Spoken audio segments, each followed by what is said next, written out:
నేను రామేశ్వరం కెఫేలో గీ పొడి ఇడ్లీ అయితే తిన్నాను. చాలా టేస్టీగా ఉన్నాయి. ఈ పొడిని మన ఇంట్లోనే ఎలా తయారు చేసుకోవాలో చూద్దాము. ముందుగా ఒక ప్యాన్ తీసుకొని దాంట్లో ఒక కప్పు దాకా మినపగుళ్ళు వేసుకోవాలి.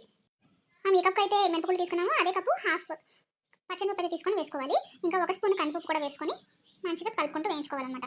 ఒక 50% పప్పులు వేగిపోయాక ఒక స్పూను నువ్వులు అయితే వేసి వేయించుకోవాలి. నువ్వులు కూడా వేసి మంచి దోరగా వేయించుకోవాలన్నమాట. మీకు మంచి స్మెల్ అయితే వస్తూ ఉంటుంది దీని నుంచి.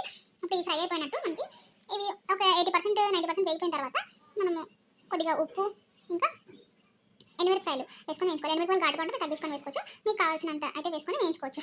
ఇవి వేయించుకున్న తర్వాత చల్లారని చేయాలి. చల్లారనిచ్చి మిక్సీలో వేసుకొని పొడి చేసుకోవడం అనమాట. ఇలా చేసుకున్న పొడిని వేడి వేడి ఇడ్లీ మీద నెయ్యి వేసుకొని పొడి వేసుకొని తింటే అదిపోతుంది ఫ్రెండ్స్. ఒకసారి అయితే ట్రై చేసి చూడండి, చాలా బాగుంటుంది. మీరైతే అసలు వదిలిపెట్టరు.